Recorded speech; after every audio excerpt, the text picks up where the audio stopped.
Can everyone please silence your phones? And we'll start shortly.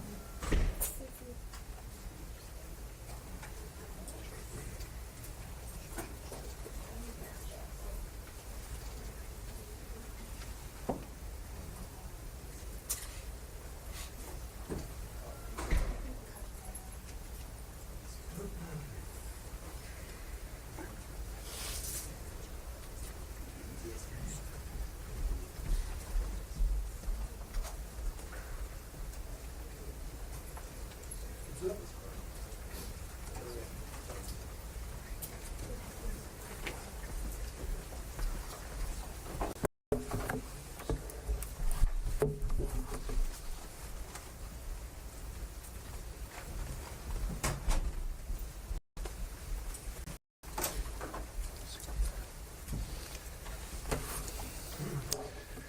Good afternoon. My name is Nathan Hochman. I'm the Los Angeles County District Attorney. Today we will be giving you an update on the case of People versus Lyle and Erik Menendez. With me up here we have Assistant Head Deputy Habib Belian. We have Assistant District Attorney Maria Ramirez. We have Deputy District Attorneys Ethan Milius and Seth Carmack. As promised, after I became District Attorney on December 3rd, we have put in the hard work to understand the Menendez case. We've reviewed over 50,000 trial transcript pages from 2 months-long trials that the Menendezes had back in the early 1990s. We also have spoken to defense attorneys. We've spoken to the prosecutors. We've spoken to law enforcement. We've even spoken to every Menendez family member who wanted to speak with us. So we've done the hard work to understand the Menendez case. And right now, the Menendez case is on 3 parallel tracks. The first track is a habeas track. That is a motion that was filed in May of 2023, where in that motion, the Menendezes are saying that they have effectively new evidence. And we'll get into this in more detail in a moment. New evidence that militates and warrants and justifies a new trial. The second track is a petition for clemency that the Menendezes have taken directly to Governor Newsom. Governor Newsom has the constitutional power, and it's unilateral, to grant that petition of clemency and commute the Menendez's case and release them immediately. He has that power today. He's had that power since 2019. He can exercise it. However, he has no deadline. There's no court hearing, and there's no appeal from his exercise of that power. And the third track is a track called resentencing. Resentencing is a somewhat California notion. There's not too many states that have a resentencing statute. The resentencing gets triggered by a district attorney's motion, or in some circumstances, the motion of a court.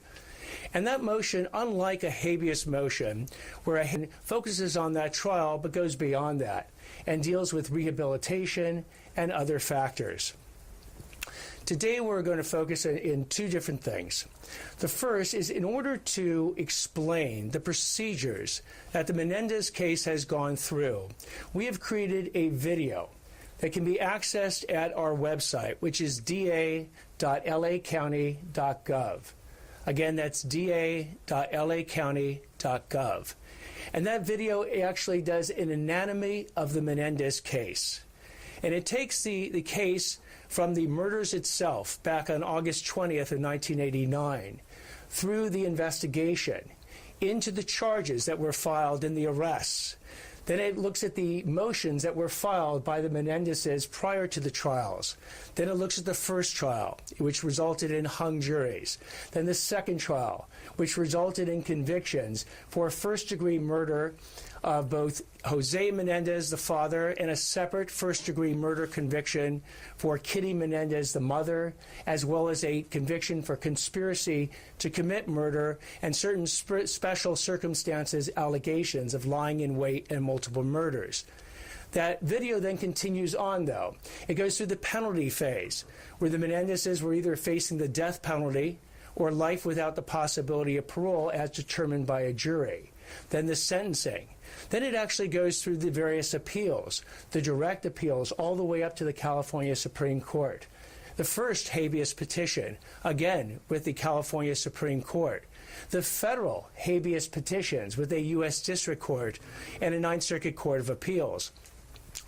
In all those situations, as you will hear, the Menendezes have raised many of the same exact arguments that they raised in the current habeas petition. Those arguments have been heard by a variety of courts, from the trial judge to the direct appeal Court of Appeals and California Supreme Court, to the California Supreme Court again, to the federal courts. They've considered these arguments, and they have been routinely and repeatedly rejected.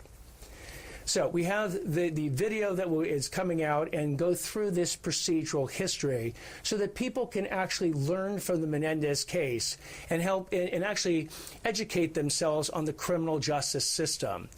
What I've said very often is, if the Menendez case is the portal by which people come into the criminal justice system and show an interest in it to find out what's happening, then hopefully they will educate them further about what happened not just in the Menendez case, but criminal cases that are occurring throughout this entire county, this state, and this country every single day. So the video is coming out today, and it'll be out on our website. The second thing that we have done today is that we have filed an informal response in connection with the habeas motion. As I mentioned before, there are these three parallel tracks: the habeas, the clemency, the resentencing. Again, the clemency is up to the governor. Resentencing we will be dealing with in the future, in the next coming weeks, with our response. But today we have filed the informal response on the habeas petition. Now, something you need to know about a habeas petition: it's not the direct appeal. The Menendezes have already had their direct appeal through the California Court of Appeals and California Supreme Court, and they have lost. They've even had one level of California habeas, which they lost, and one level of federal habeas, which they've also lost. So now they've come back for a second California habeas petition. And in coming back for that, they have basically said there are two new pieces of evidence, along with their arguments, that justify them getting a new trial. Now, in a habeas petition, there are very rigorous requirements to actually get that new trial, which makes sense, because you've already gone through all these different layers of review. And if you've been rejected time and time again, at some point the system says that unless you have something very new and very compelling that is more likely to change the outcome of this case, then we are going to again reject your habeas petition. So when they come out in this case, they come out with two new pieces of evidence. One piece being an undated photocopy of a letter purportedly sent by Erik Menendez to his cousin Andy Cano at approximately December 1988, although there's no date on the letter, in which it discusses sexual abuse that was being experienced by Erik, perpetrated against him by his father at that time.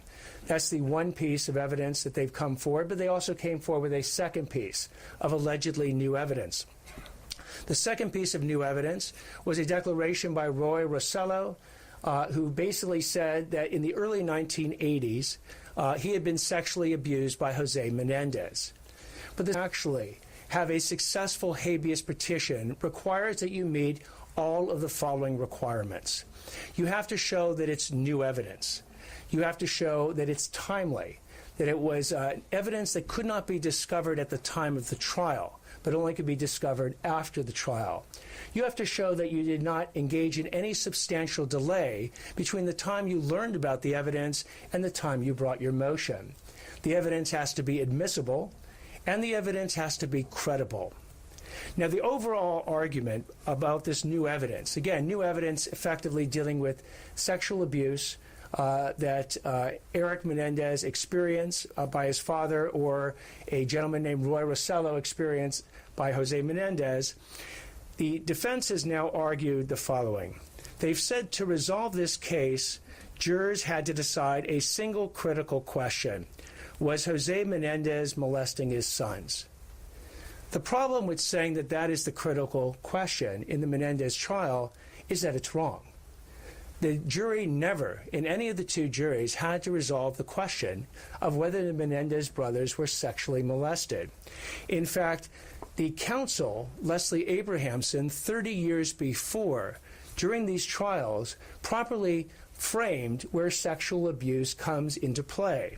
What she said back then is that we have never said that because you're abused, you're justified in killing your abuser. We didn't argue that, and we never will. Well, 30 years later, apparently, the Menendez counsel is arguing just that. Because what the jury had to figure out is on the night of August 20th, 1989, did the Menendezes conspire to kill both their father and their mother that night? Did they in fact kill them? And what was their state of mind at that time, on the night of August 20th, 1989? Did they engage in these killings willfully, deliberately, and with premeditation, or was it an act of self-defense? They had an actual fear of imminent harm, that both their father and their mother was going to kill them, and they acted in self-defense. The sexual abuse part, as Leslie Abrahamson recognized correctly back then, was not a fourth question for the jury to answer. So when we look now at the factors dealing with this new evidence, we can go through these factors. Timely evidence that is discovered after the trial, for which there is no substantial delay in presenting it. Well, if this letter, supposedly dated December 1988, written by Erik Menendez to Andy Kano, is to be believed, and that it was actually sent at that time, here's what we know. We know that Erik Menendez, during his second trial, testified for 7 days about graphic descriptions of the sexual abuse that he had encountered by his father between the ages of 6 and 18. He also talked about sexual abuse that his brother Lyle had experienced by his father between the ages of 6 and 8. That evidence was brought in, and he was asked about who he spoke to about this sexual abuse during that time period. He said he had spoken to Andy Kano. When did he speak to Andy Kano? He said when he was between the ages of 12 and 13, and Andy Kano was approximately 10 years old. That was before Erik Menendez moved from New Jersey to California, roughly 6 years before these 1989 killings. So Andy Kano also testified in the trial, and Andy Kano relayed the same information, that he had this conversation with Erik Menendez 6 years before the 1989 killings, when he was 10 and Erik Menendez was either 12 or 13. They spoke several times that year, and that was the only conversations they had about the sexual abuse, only communications they had. So now we have a letter filed in May of 2023 that is supposedly a 1988 letter written from Erik Menendez to Andy Kano about this sexual abuse, never discussed in any of the two trials when Erik Menendez testified or Andy Kano testified. And we believe it's inconceivable, as we've argued in our papers, and defies common sense, that if they had evidence that would show that sexual abuse had been communicated not just 6 years before the events, but 9 months before the 1989 killings, that it would absolutely have come out during one or both of their testimonies. So the fact that it didn't come out, again, goes to whether or not this evidence first was discovered after the trial. If Erik Menendez wrote this letter, he had it or knew about it, or Andy Kano had it and certainly knew about it by the time of the 1993 trials. In fact, it's a 1988 letter. They would certainly have it by the time of the 1995 trials. So to say that this letter was not discovered after the trial, as it's been alleged in the defense papers, we believe is just wrong. The second thing with this letter is that if the letter was real, then the question is, when is the substantial delay triggered in actually filing this motion? So what you find in the motion is Erik Menendez is saying, I didn't know about the letter until effectively a 2015 special by Barbara Walters, where this letter had been given to her, and she actually broadcast this letter in 2015. But remember, this motion, this habeas motion, this second habeas motion, was not brought in 2015. It wasn't brought in 2020. It was brought in 2023. So one of the additional standards for a habeas motion is that you do not engage in substantial delay in bringing this motion. Andy Kano had long since passed. He passed in 2003. So he was now around to actually cross-examine and see if this letter was an actual letter that he had received or not. Or perhaps he received it, but he didn't receive it in 1988. He received it at some date much later than that. So this particular letter it could have been discovered prior or during the trials, and then wasn't presented it was presented after substantial delay, even when both Lyle and Erik Menendez say that they had this letter. The third standard is admissibility. Let me deal with the Roy Rossello letter to give you an idea how the admissibility standard works. The letter has to be it has to comply with the admissibility standards of evidence in a court. Now remember, in 1989, August 20th, the issue is what is going on in Erik and Lyle's head at the time they shotgunned their parents 12 times to their death. Are they again have an actual fear of imminent harm and death, that their parents were going to kill them that night? Or was it a willful, premeditated, and deliberate act on their part? What they have said about the Roy Rossello allegations, that he was sexually abused by Jose Menendez in the early 1980s, is that they didn't know about this in 1989. They didn't know about this in 1999 or 2009. They first found out about this in 2022, or approximately 2022, about over 30 years later after the killings. So the evidence, if in fact this is true of what Roy Rossello is saying, would not be admissible to show their state of mind in 1989 because they didn't know about it in 1989. So again, it would fail the admissibility standard, as we've argued in our habeas informal response. The last standard, of course, is credibility. Is this credible evidence? We argue in many different ways it is not credible evidence. The first way, as I've discussed before, is that if they had this evidence, if this letter truly existed, the defense counsel would have absolutely used it at the trial, because it would have helped corroborate both Erik Menendez's testimony about sexual abuse and Andy Kano's testimony about sexual abuse, because that letter was 8 months, roughly 8 or 9 months before the murders, not 6 years before the murders. But it was never mentioned, its contents were never mentioned, it was never produced or in any way used during either one of the two trials. But the notion that this letter could be part of a continuum of lies and deceit and fabricating stories required us to go back into the history of the Menendez case to analyze whether or not that would be true. And when we analyzed that, what we found out is that Erik and Lyle Menendez had told 5 different versions of the events of what had happened. The first version that they told is that they did not kill their parents. This was the version they told when they were first confronted, or they first made their 911 call. And they said that someone had murdered their parents, obviously not them. When they confronted the police, and the police showed up that night, they ran out screaming and crying that their parents had been murdered. They'd come home and found them that way. They didn't admit it themselves. That they went ahead, and in that version, again, they said it was a mafia hit. And they had the police investigate whether or not Jose Menendez had been killed by the mafia. That was the first version.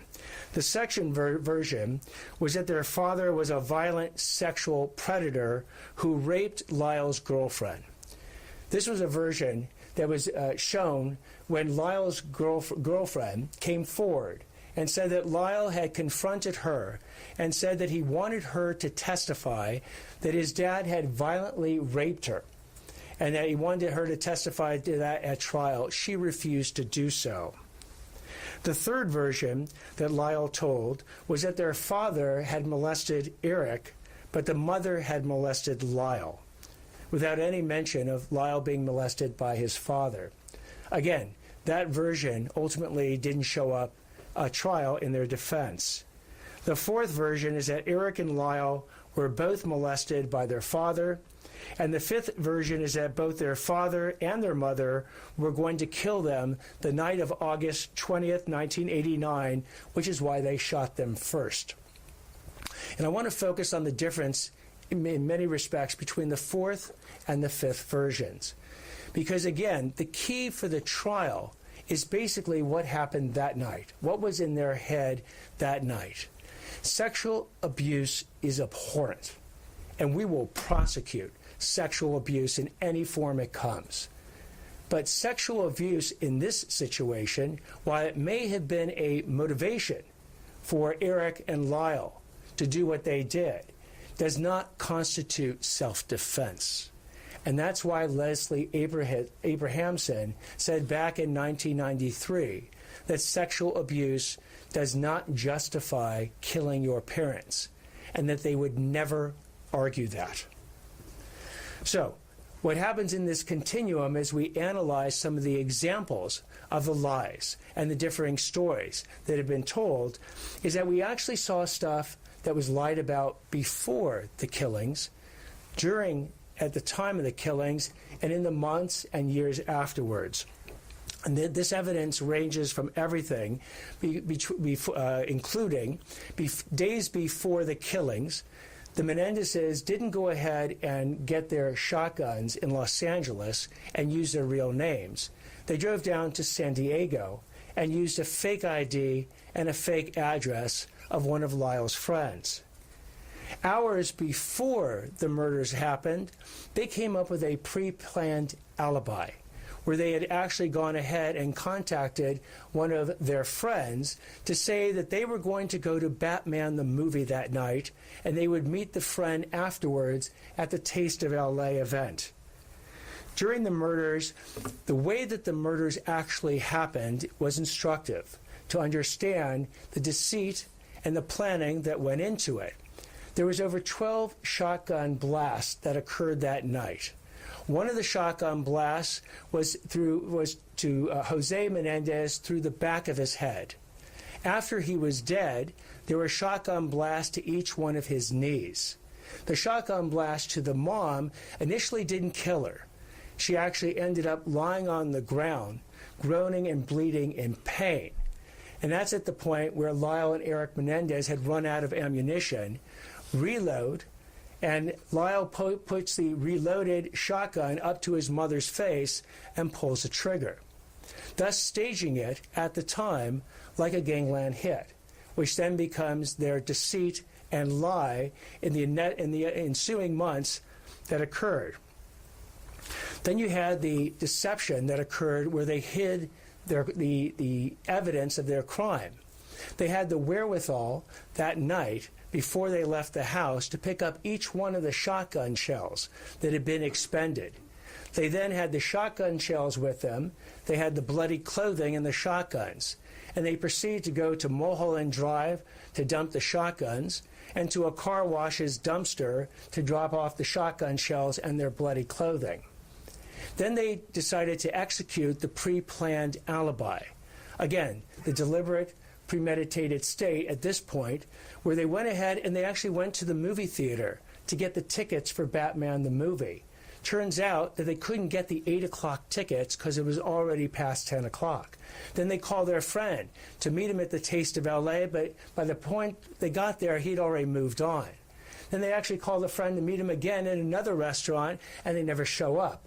Eventually, that friend comes to the house later that night, only to see police tape around the house. Now, after they were arrested, the Menendezes also tried to suborn perjury in a number of different respects. They contacted one of Lyle's girlfriends, Tracy Baker, gave her an actual script, a script that was actually found by the police, where it said that they wanted her to testify that Lyle's mother, Kitty Menendez, had poisoned them, had poisoned the whole family. She actually did testify to this extent in the first trial, but didn't testify to this in the second trial. They also contacted one of Erik's friends, Brian Eslamania, and asked him to falsely testify that Erik and Lyle Menendez were so fearful of their parents the weeks before the murders that they tried to borrow a handgun from Eslamania. He wouldn't testify to this. They also, again, as I mentioned before, asked a different girlfriend of Lyle if she would testify that Jose Menendez had violently raped her, and she wouldn't do that either. Finally, when it dealt with the handguns themselves, the Menendezes both testified that they had gone to the Big Five Sporting Goods in Santa Monica to actually buy handguns before they switched to the shotguns. But it turns out the Big Five Sporting Goods in Santa Monica in 1989 didn't sell handguns. So we looked at, again, the credibility of the letters, and particularly this Andy Cano 1988 supposed letter, weighed it in the continuum of lies, and it calls into drastic question whether or not this is in fact a 1988 letter written by Erik Menendez to Andy Cano about this sexual abuse. But again, even if it is, it's not timely, because it was not presented at the time of trial. They substantially delayed in bringing this motion from at least 2015 to 2023, and in certain respects, it's also not admissible, which is why we conclude in our informal response that the court should deny the current habeas petition by the Menendez brothers. And if the court decides not to deny it at this point, the next motion or move for the court is to order what's called an order to show cause. Then we will file this again, this response, in response to the order to show cause. The Menendezes can reply, and the court can rule at that point or have a hearing in the habeas matter. So this is what we have been up to with respect to the habeas petition. Again, as I mentioned before, the governor has the clemency petition on his desk, and he can do whatever he wants, whenever he wants, and we will be dealing in the next couple weeks with the resentencing issue. Let me stop at this point and take questions, and at the end of this, I'll have Maria Ramirez address the Spanish-speaking audience on these issues.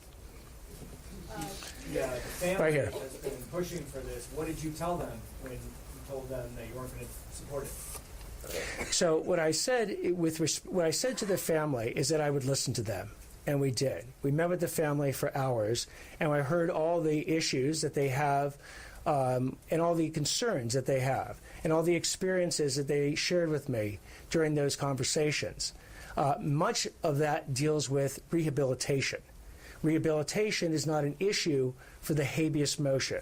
And I want to make that crystal clear, that all the talk about rehabilitation will be talk that will be focused on in the resentencing motion. But as I mentioned before, the habeas motion focuses on the evidence at trial and any new evidence that might materially affect the outcome of that trial.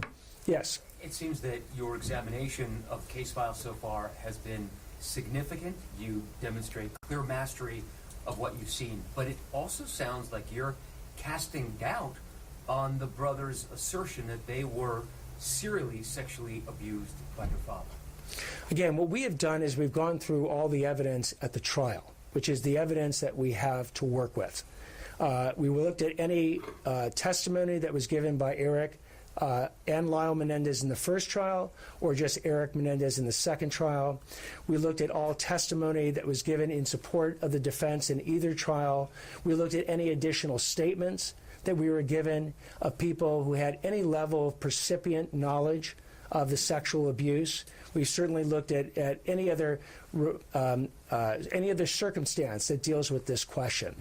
And in looking at that, again, as I point out, that was the fourth version of what was told by the Menendezes in real time back in the 1990s. So having reviewed 50,000 pages of documents, etc., do you personally now believe that they were not sexually abused by at least Jose Menendez?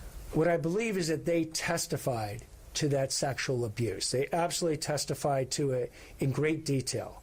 I also understand that when it came to any corroborating information about that sexual abuse, it was extremely lacking. In fact, there were other, and the fact that it was their fourth version. In other words, they didn't come out initially and say, we killed our parents because our father sexually abused us. They didn't go ahead and when they got arrested, tell anyone that. They were saying it was a mafia hit and somebody else did it. They then, once they were arrested, they didn't again come out initially and say my father sexually abused me. In fact, just the opposite. They were trying to say Lyle's girlfriend was violently raped by the father. Then the next version wasn't that the father sexually abused both of them. The father sexually abused Erik, but the mother sexually abused Lyle. So then you finally, and then you had, as you're aware, the Dr. Oziel tapes, where they didn't believe those tapes would ever be made public. But in those tapes, where Erik had gone to Dr. Oziel because he was suicidal and he needed to tell someone that he had actually killed his parents. At no point in any of those conversations that occur in late 1989 does Erik say that he was sexually abused by his father and that was any reason or played any role in what happened. Lyle, who's also interviewed by Dr. Oziel on tape, doesn't discuss that as well. And with respect to the mother, here's what they told Dr. Oziel. They said that they had killed the mother because they didn't want her to be a witness to the crime. That was reason one.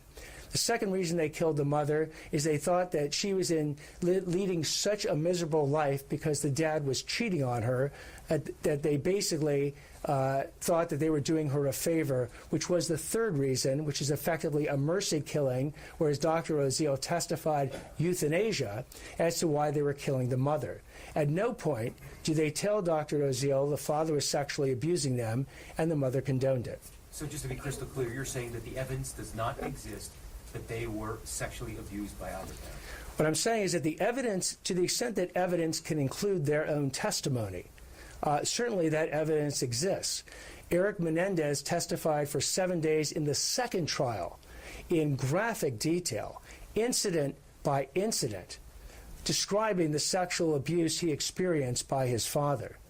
Andy Kano talked about a conversation he had when he was 10, not when he was 16, but when he was 10, and Erik was 12 or 13, where Erik was describing that sexual abuse. So if you're asking me was there evidence presented in the trial about it, there certainly was. If you're also asking me, has new additional evidence come out about that beyond the Andy Kano letter? There is none, or at least it certainly hasn't been discovered by the prosecution and hasn't been presented by the defense. Yes. Have you tried to authenticate that letter? We've asked for an original copy. The only way to truly authenticate that letter, there's only 3 ways you can do it. One, you need the original copy, or you need an envelope with a postmark. We've not been presented with the original. We've not been presented with an envelope with a postmark. The second is Erik Menendez. He himself, in a declaration under penalty of perjury, has said that he wrote that letter in December of 1988. And the only third person who could probably authenticate that is Andy Kano, who passed away in 2003. District Attorney, do you believe that the Menendez brothers should be freed? The question about whether or not the Menendez brothers should be free will ultimately be a court question. Our job is to give the court the information and make the arguments, and particularly, and again, when it comes to the habeas motion, let me just start with the habeas motion, because that's what's teed up here. The Menendezes are asking for a new trial. In a habeas motion, I want to make this clear, you would not get off. You would not get released if you win the habeas motion. You would get a new trial, which is why I've gone through the trial evidence to show you where the new evidence overlaps with what all the voluminous trial evidence already exists. So at the end of the day, with respect to the habeas, you would not get freed in any event, even if you won. And as I said, with respect to this habeas, we believe it should be denied. Have you just laid out a case, though, that Governor Newsom at least should think twice before he would even consider consider granting clemency? I hope what Governor Newsom will do is what we have done. Certainly, we will, if he doesn't already have the 50,000 plus pages of trial transcripts, we'll make that available to him. I hope he speaks to prosecutors, defense attorneys, the Menendez family members. I hope he reviews all the rehabilitation records. Those also are voluminous, but they play in the resentencing motion. The clemency power he has is vast. It's unilateral. He can do it literally today. He could do it tomorrow if he chooses. He could also do nothing. Now, one example, that is the power that he has with respect to it. And as I pointed out as well, and this is an interesting aspect of the governor's power. When it comes to resentencing, let's focus on that for a moment. What you'll have is that there'll be a resentencing hearing at some point. The judge makes the final call there. The judge can keep the sentence as life without parole, or he can change the sentence to life with the possibility of parole. Let me play that out for you for one moment. If the judge, not the prosecutor, not myself, but the judge makes that decision at the hearing, then what will happen is it'll go to the parole board. That's the next stop in the chain of events. The parole board will then have a parole hearing at which Erik and Lyle Menendez will present the reasons why they should get parole. The parole board itself can make one of two choices. It can recommend the granting of parole, or it can recommend denying parole. And then guess who gets the case at that point? The governor. The governor then has 120 days to do one of three things. He can affirm that grant of parole, and they would be released. He can he can modify, or he can actually reverse the grant of parole, and then they will not be released. And there's no appeal at that point. Now, as an example of where the governor has exercised the power to reverse the parole board, I point you to the case of Sirhan Sirhan. Sirhan Sirhan was the assassin of Senator Robert F. Kennedy back in 1968 in Los Angeles. He was originally given the death penalty, but the Supreme Court overturned the death penalty, so he got a life with the possibility of parole sentence. For 40 years and 15 parole hearings, Sirhan Sirhan had his parole turned down by the parole board. But on the 16th hearing in 2021, the parole board for the first time went ahead and granted parole. Then it went to Governor Newsom's desk. He looked at the fact that Sirhan Sirhan had been in jail or in prison for over 50 years. He was in his late 70s. He was in diminishing health. But Sirhan Sirhan had never fully accepted responsibility for the actions that he engaged in. So the governor determined him to be a danger, notwithstanding all other factors, and actually reversed the parole grant for Sirhan Sirhan, who remains in bars today. Yes, right here. It would seem, just sort of big picture, hearing everything you're laying out right now, it would seem like you are leaning towards not recommending they should be resentenced. Is that fair to say? So with respect to resentencing, we have not finalized where we're going to end up, because it's not just the trial analysis. It requires an additional substantial analysis on the rehabilitation factors and other factors that are very unique to the resentencing statute. We estimate within the next 2.5 weeks, we'll be filing something at that point, and then we'll make our position very clear. Let me take one in the back. Hold on one sec. Let me take one in the back. You're essentially saying that the Cano letter is not admissible, and the Rosello declaration is not admissible under the habeas structure. Is that right?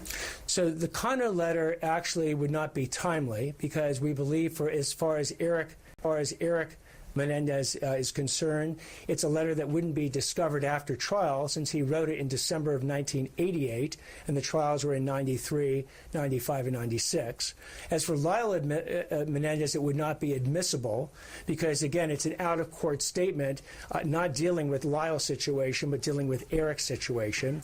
For the Roy Rosello declaration, we're saying that is inadmissible, because a declaration about incidents that occurred between Roy Rosello and Jose Menendez in the 1980s that the Menendez brothers didn't know about to the 2020s, we don't believe could influence their state of mind when they actually killed their parents. So it couldn't play a role in self-defense or premeditated murder.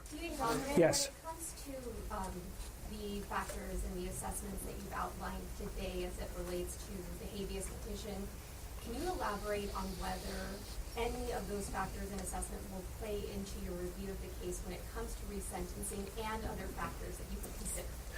So yes, we'll certainly look at many of the much of the evidence that we've discussed today as it pertains to the trial. But the resentencing motion goes beyond that. It really focuses as well on rehabilitation. It focuses on other factors that are identified in the resentencing statute. And that requires this additional analysis, which we are in the process of engaging in, and then we will finalize our position within the next 2 to 2.5 weeks. Yes, right next to you. Hold on one sec. Governor Gavin Newsom has previously said he is waiting for you to review the case before taking a position on potential clemency. So what would you tell him outside of the fact that you want him to review the case and should give him your thoughts and opinions? So I tell him to review, I think it's 88 pages, the 88 pages that we have filed today as a starting point, as well as the voluminous exhibits. When it comes time for resentencing, deal with the rehabilitation aspect. We'll provide Governor Newsom with all that information as well to review. He can find some other source that he wants to review, talk to anyone he wants to talk to add to his database of how he wants to make his decision. But ultimately, the governor, again, he has absolutely unilateral, full power, constitutional power to commute that sentence. He can, and again, you might have the issue coming up on a parole issue if it comes through that path, but the clemency power exists separate and apart from habeas and resentencing. A question over here. So when it comes to rehabilitation and resentencing, Lyle and Erik just did a podcast. They came on, and it's two angry men. I don't know if you had a chance to hear it, but essentially they talk about their whole rehabilitation process that they've been through, all the work that they're doing with people, all the brutalization that they face behind bars. And I wonder what your thoughts are, because I know you've been into it. So part of a good amount of the rehabilitation evidence was in the original resentencing motion filed by the prior district attorney. And you can go, it goes on for tens of pages, detailing the rehabilitation that both Erik and Lyle Menendez have done over the last 30 plus years while in prison. To the extent, I don't know if they said anything, I have not viewed this podcast beyond what's already in the prison records that are very detailed about what went on in the prison. But again, to the extent that they want to supplement any information that the court's going to have, I'm sure through their counsel they'll do that. And do you believe that they've been rehabilitated based on all you've looked? Again, in our resentencing position, we will deal with the full scope of our thoughts dealing with rehabilitation in the context of resentencing, because that's what's important. The resentencing statute focuses certainly on rehabilitation, but other factors, and we will make our position known like we've done it here today in the habeas position when we file our papers.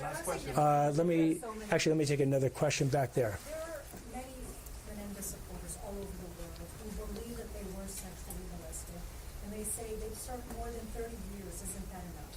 They'll obviously be very disappointed after this news conference. What would you like to say about that? So what I would say again is that there are three different paths that the Menendez case is on right now.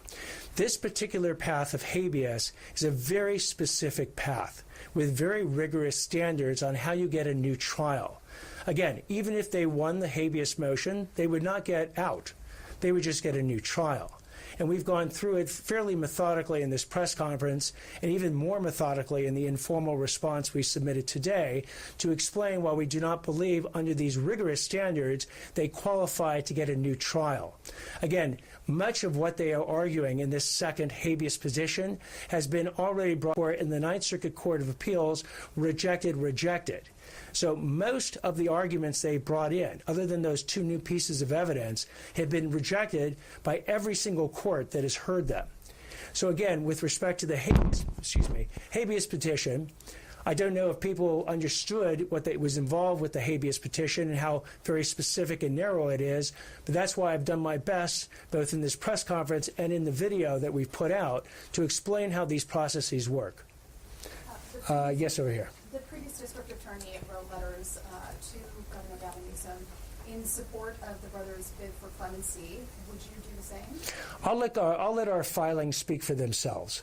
So if the governor, and I'm sure that if the governor wants to get a hold of my informal response today, if he wants to get a hold of any pleadings we file in the resentencing case going forward, if he calls me up, I'll be happy to send to him, but they're available publicly. And in fact, we'll put them on our website, da.lacounty.gov, and the governor can access them there. Have you made a decision yet, even if you're not telling the press? We have not made a decision on the resentencing issue. We're still in the process of not just analyzing the trial evidence, but analyzing the rehabilitation and all the other evidence that's required in a resentencing motion. District Attorney, you haven't spoken to the brothers yet, and we know you don't have to. Would you like to? Again, it's not, the defense counsel has never offered to make the brothers available for me to speak with personally. Whether I speak with them or not, starting with the habeas petition, is irrelevant. Because again, what this focuses on is a very narrow legal standard on whether or not the new evidence, these two new pieces of evidence, meet all those standards I've gone through, warranting a new trial. With the resentencing, again, the Menendezes have put letters already that they have written in connection with the resentencing. We've read those letters. We will be considering those letters as well as all information that the defense has provided. I don't believe actually my speaking with the Menendezes one way or the other would influence what I ultimately come down and do. The record is very voluminous and I believe very complete. Next yourself. Do you believe, times have changed and maybe now we have a better understanding what it's like to process childhood sexual abuse? Looking back. I mean, I think that we've certainly, our abilities to understand it over the last 30 years have certainly improved. But the question back, and this is why I focus on what Leslie Abrahamson said about the role that sexual abuse played at the trial. That she said, sexual abuse does not justify killing your parents. It doesn't that day, and it never will. And that's what I want to make crystal clear. That came from Erik Menendez's counsel in 1993. And so, again, whether or not sexual abuse understandings have improved over the years, certainly as it affects this habeas petition, has no bearing. Yes? So, in terms of your doubts regarding the sexual abuse defense, just how much will that factor into the resentencing decision, whether or not the brothers were sexually abused? Again, everything I've said today will certainly be part of what we consider in dealing with the resentencing motion, but we're going to go well beyond this. Today's focus has been on the trial and the evidence presented at the trial. The resentencing motion will consider that certainly, but they can keep going over the next 35 years beyond that. Let me take one more question. Is there any feelings about? Actually, in the corner there. In meeting with the Menendez relatives, what are your thoughts on what they've had to tell you? And have you also met with Milton Anderson, Kitty's brother? So my thoughts about, again, the meetings that I had with the Menendez family members, it lasted approximately 3 hours. Each one of them was invited and did to say to me anything they wanted to say for as long as they wanted to say it. And we sat there, we listened, we took notes, and we understood what they were saying. I then thereafter had a phone call with Milton Anderson. I had never spoken to him personally until that phone call. Had that phone call, I invited him to say whatever he wanted to say, and he did. That forms part of the compendium of evidence that we will consider in the resentencing motion. It actually does not affect one way or the other the habeas petition that we have filed our informal response today. All right, thank you all very, very much. I very much appreciate it. Response to the mayor's abrupt firing of Fire Chief Crowley? No, no response on the Menendez press conference. Any comment on how the ASAP Rocky trial ended? And no comment on ASAP Rocky. Today was about the Menendez case. Thank you very much. If they want to hang out. Oh, and now I'm sorry. Now we'll have Maria Ramirez speak in Spanish to the Spanish language reporters. I'm going to make a brief statement in Spanish. Don't worry, I'm not going to go over all of the evidence that Nathan Hochman talked about. This is on behalf of our office for our Spanish-speaking audience. El fiscal de distrito. Okay, let's wait. Let's give a few minutes. Yeah.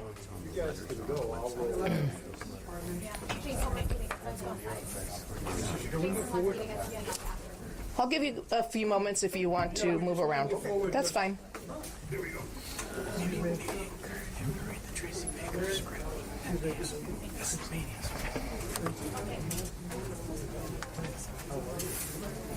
Who else gets to go? Anybody? Excuse me, ma'am. Can we, sit right here?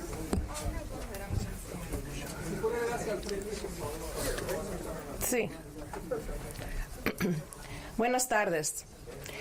El fiscal de distrito Nathan Hochman anunció hoy que su oficina ha presentado una respuesta informal a la petición de habeas corpus presentada por Lyle y Erik Menendez en mayo de 2023.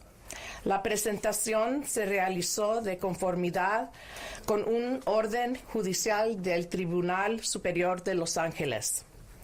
Además de la presentación judicial, la Fiscalía de Distrito ha proporcionado un recurso educativo para el público.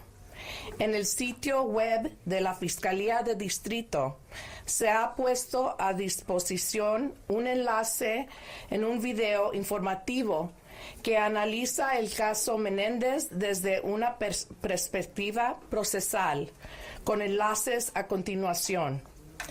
El video tiene como objetivo proporcionar una idea del funcionamiento del sistema de justicia penal, utilizando el caso Menéndez como marco para explicar los procedimientos legales.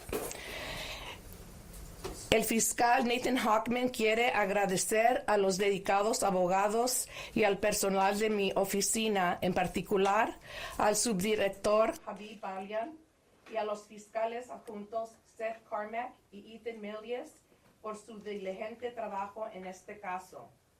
La transparencia y la educación pública son esenciales para garantizar la confianza en nuestro sistema de justicia. Y animo al público a utilizar estos recursos para comprender mejor el proceso legal. Muchas gracias. Thank you very much. Can we do any questions? In Spanish? Nada más resúmanos la conclusión de lo que dijo el fiscal, así que está informal que le dio. Sí. Down front. Ahora él anunció. Sí, perdón. Pero la pregunta No, the question is this side, please. No problem. Sí, ahora anunció en la corte ahora, también anunció el video y también anunció que la respuesta de la cuestión si los hermanos van a salir libres va a venir como en unas dos o tres semanas, que es otra cuestión de lo que pasó ahora. Pero su respuesta o su opinión en cuanto a la petición de habeas corpus. Sí, él dijo que había dos evidencias que él piensa que no es tan suficiente para la procesa legal de un habeas corpus y todo está detallado en la respuesta de nosotros. Entonces, básicamente, él le va a recomendar a la corte que no proceda. Sí, que no proceda con el habeas corpus. Gracias. Thank you.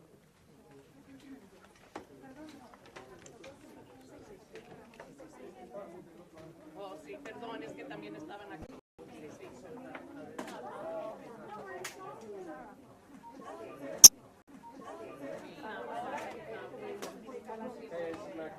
That's a wrap on the case files. I'll be calling you guys back real shortly for another. Ahora en la corte. Entonces, esta respuesta estamos recomendando al juez a que le llegue esta